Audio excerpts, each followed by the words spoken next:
acea băbătură puternică.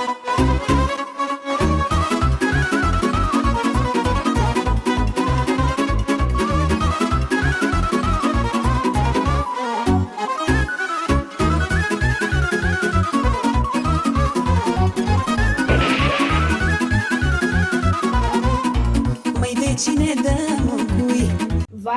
Vai, copiii din ziua de azi, îndată ora 2 și unul a venit după ouă. Eu pe vremea mea...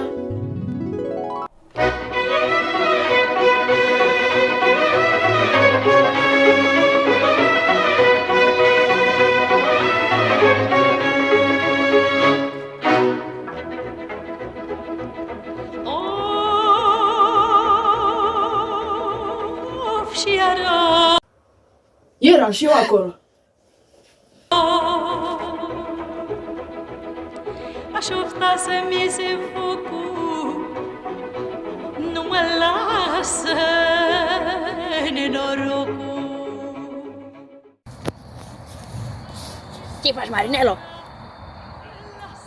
Bine, tu? Bine, văd că ai luat ouă. Da, foarte multe. Tu ai mers la ouă? Și așa ai mers? Vai de cap, și așa ai mers, păcat. Doi punct. De ce n-ai venit cu mine? Că așa am vorbit, când vii cu mine.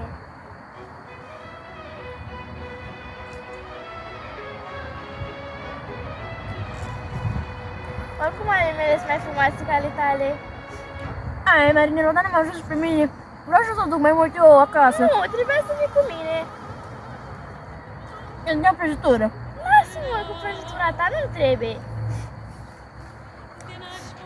Să nu vei cu mine la ouă. Nu, eu am fost deja, uite ce frumusețe am luat. Hei! Ghiță, de azi nu mai ești mai vorbit cu mine, deci m-ai supărat foarte tare, mi-au pus și m-a plecat. Hai, Marinelo! Nu, De ce? Iartă-mă! nu vreau. Bă, iartă-mă, Marinelo! Dar am vorbit că mergem amândoi. Dar mergem acum! Mai e timp! Of, bine. Hai! Iartă-i, Doamne, păcatul cu ea lăsat. Da, și tu erai acolo. Ai, cei mai frumoși ani sunt anii tinereții. Mai lasă-mă pace, femeie! Nici bani nu mai am. Salut, vecinul! Nici băutură. Băi, dar Marinela face ouă. Ia, nu mă duc eu să iau ouăle. Ce frumușele îs! Ghiță! Vezi tu aici, ouă roșii, 7 bagnote bucata. Iar arăt eu Marinele acum, că știu să fac și eu bani, aduc și eu bani în casă. Hai să vedem noi acum câți oameni vin.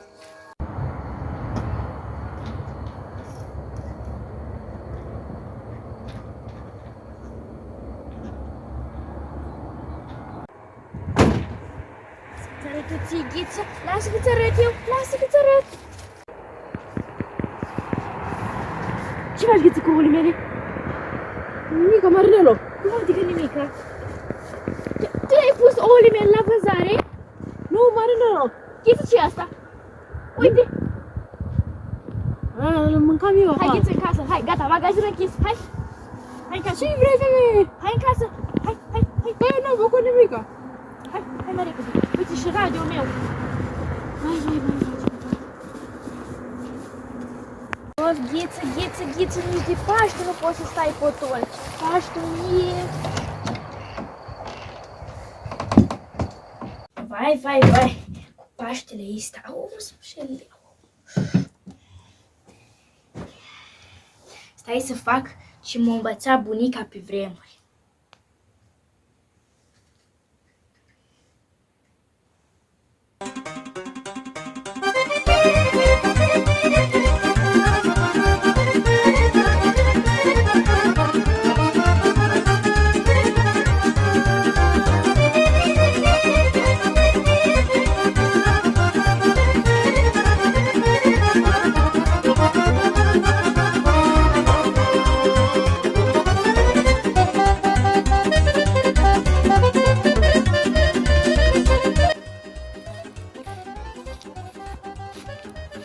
faci femeie acolo?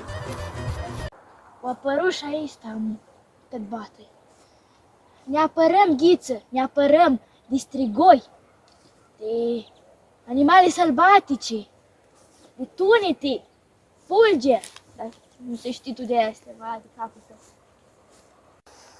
Și spirite, băieți, și... Femeie, ai nebunit. Du-te acasă. Ai auzit? Vezi? La casă la noi nu a ajuns. Păcat că n-a scăpat și de tine.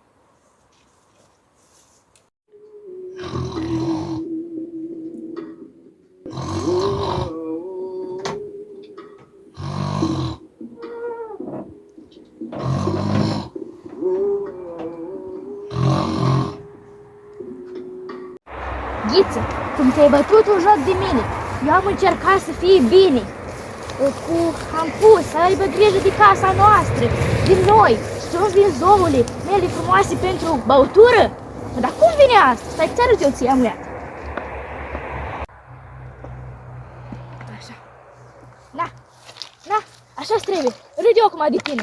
Râzi de mine? Uite așa, uite așa, uite așa. Na.